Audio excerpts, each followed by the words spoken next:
Lindo, a very warm good morning to you. I mean, you would expect that the N1 would be empty. It is a lockdown. Yes, a few cars here and there for those who are providing essential services, but also, to those perhaps who are going to do some groceries. But I'm not on the N1 right now. I'm in studio, so how's it looking from where you are? Well, Tumelo, I'll let the pictures speak for themselves and just ask Ling and Dabambi, my colleague, to just show you. It does look like a normal day in Johannesburg. The traffic is much on the N1 North. We are near, of course, the Soweto off-ramp, but you can see ample cars still on the road, and the Johannesburg Metro Police in the region is, of course, checking whether everyone in this particular road is doing exactly what they are supposed to do. Do they have the permits? And in fact, you did say that the mayor of Johannesburg, Mayor Geoff Makhubo, is also with them. But let's just give you a picture then of some of the checkings here, as you can see. In fact, the mayor is checking that car you are seeing. These are the pictures, of course. These are the operations that are taking place in the city of Johannesburg. What is actually happening is that they are checking each and everyone, whether they are seated correctly according to that social distancing rule, whether they have the permits to be on the roads. And in fact, it does not seem like this gentleman here has a permit. Perhaps let's just take a listen to what is happening here. This gentleman does not have a permit to be on the road. This has expired, so I'm sending him to the officers to look at his issues. Okay, Mayor, can we just ventilate some of the issues? You've been through quite a number of these roadblocks. Yes. Just in terms of the compliance, what are you getting on the ground? Are people compliant? Are there people that are daring on the roads? What's happening? Yeah, there are some of them with no permits. There have been 2 or 3 arrests now. They've been taken to Lindokuhle police station. Even this one here does not even have a permit. They are making excuses that I'm going here, I'm going to work and all that. But there are lots of cars on the road. Some of them are showing us their permits, but their permits not for essential services. I mean, they are using the permits just to loiter around the township. So I think there's an abuse of permits here that's going on. Okay, and just the excuses. I'm more interested in the excuses because I was listening to you when you stopped the Mercedes that was silver grey. What are some of the excuses you are hearing from the people that are driving without permits? Just give us a sense of that. Well, another one, I'm taking money to my mother. I'm taking my granny sick. I'm going to see my granny.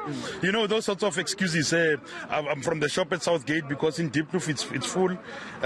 It's really clumsy, lousy excuses that they are giving us. All right, Mayor, let's leave it there for now. But thank you so much. The Mayor of Johannesburg, of course, with the Johannesburg Metro Police Department, basically checking all of the cars. They do say that they feel there is an abuse in terms of some of these permits and some of the people that are using the road. And what they are saying is, in fact, that they are going to be checking such, making such roadblocks and checking each and everyone that is on the road. And I can tell you, we were in Rivonia in Sandton earlier this morning, and there is a similar setup, checking everyone who's on the road, whether they are supposed to be on the roads, whether they're providing essential services, and whether they do have those permits. But there are arrests that are being made at this point.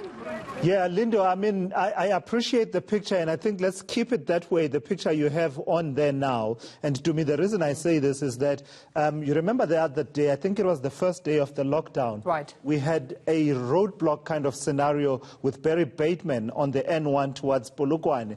You remember how they'd almost blocked off the entire N1 and funneling cars to just a small narrow lane to check where they were going, etc. You didn't have the build-up of traffic that you are seeing in this picture, which tells you that there are more cars that are affected by this roadblock, which says there are more cars on the road than there should be, as you hear there from the Mayor, Geoff Makhubo, in conversation with Lindokuhle Xulu there, saying that some of the excuses are really laughable.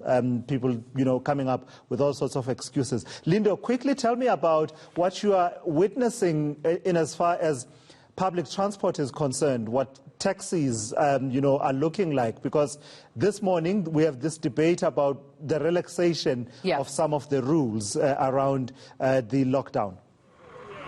Well, Chulas, we did see a few of the taxis, in fact, from the morning. And some of the things we are seeing is that they are adhering to that number, carrying about 70% of the people in a capacity, in a taxi and in a quantum. But one of the things we have been seeing is the fact that the issue of social distancing is not practical when you speak about 70%, because the smaller taxis, those are CIR taxis that we know very well in South Africa. Those particular taxis, Chulas, as you witnessed some of the arrests happening here, but those particular taxis, there's no social distancing. There is no space for people to actually practice this social distancing, even though the taxis, some of the taxis are adhering to some of those, measures being put in place. But social distancing is not something that is possible, particularly on inside the smaller taxis, the CIR taxis that would carry about 16 people, because their capacity now would be 10 people, but still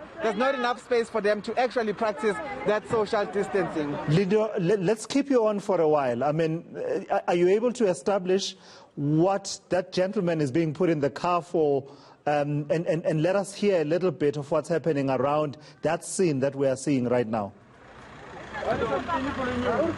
All right, Chulas, one of the things that we've been told, particularly by the Johannesburg Metro Police Department, including Mr. Wayne Minnaar, whom we always speak to, is the fact that the communication is centralized. So everyone is being spoken for by the National Police. But we will try and get a sense from the mayor himself, because he is the one that seems to be speaking in this regard in terms of what exactly is happening. Mr. Mayor, we're trying to get a sense now of what is it exactly that those gentlemen who are being arrested have done, and why are they being arrested at this stage?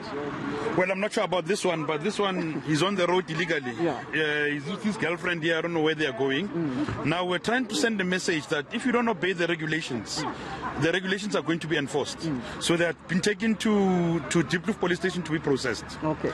Yes. Okay, and their vehicles are impounded as far as I understand. Yes, they are following them. They are going to be impounded, yeah. Okay, Chulas, the problem at this stage, in fact, is the fact that the Johannesburg Metro Police Department, the communications team told us earlier on that they cannot be speaking to the media, particularly about some of these operations, because the communication is centralized, as I said earlier on. So we are just trying to get some of those details from the mayor himself, who is the one that is speaking at this point. But what you are seeing, Chulas, are the visuals from one of the roadblocks here on the N1 near the off-ramp that goes into Soweto. And in fact, there have been a lot of arrests that we are witnessing here, people that do not have proper permits to be on the road. And that's exactly what is being administered here, as you see those visuals unfold just in front of you, Chulas. One of these cars, in fact, it is a tow truck, but it is also going to be impounded, as it seems, because it does not have a proper permit to be on the roads. Now, I understand, Lindokuhle, you're making mention of the fact that, of course, the communication has to be centralized. But, I mean, those visuals are quite concerning. So there might be someone right now at home who's considering doing the same thing, not having, a credible legal permit to leave the house, perhaps thinking of making up, some excuses that they would tell officials on the road as we speak right now. But just tell me, if you do have this information, what are the consequences of these actions that we're seeing? Yes, we're seeing these arrests being made, but is there clear indication from government as to what harsh, consequences that these offences would face, should they even be thinking about doing it if they're at home right now? Tumelo, what I want to do is, in fact, speak to Mr. Wayne Minnaar and try to get a sense. I do not want to, of course, ask him a lot of things about, the details around this. I just want to get a sense from Mr. Wayne Minnaar himself here. I'm not going to speak about those details, Mr. Wayne Minnaar. I'm just trying to get a sense of the arrest you're making here. What is it exactly are you arresting people for? It's for contravention of the Disaster Management Act, which prevents people from traveling on a public road. Yeah. That's it. And do we know what happens afterwards when you take them to the police station? Yes, well, look, they will be processed at the police station. Yeah. And then they will have to appear before court. Okay. So for now, they will not be leaving those police stations. They are processed and then they are put in the holding cell. That's right. They will have to appear before court, and then the court will determine what kind of fine or punishment they get. Okay. Thank you so much, Mr. Wayne Minari here. Tumelo, not saying a lot, as you see. They did say that communication is centralized and they're trying to adhere to that. But I did try to force his hand in terms of just giving us some idea of what is it exactly that happens. But he does say that they are taken to the police station and they will have to appear before a magistrate or a judge about what exactly they will be charged with and what the consequences are thereafter. All right. Thank you so much, our reporter Lindokuhle Xulu.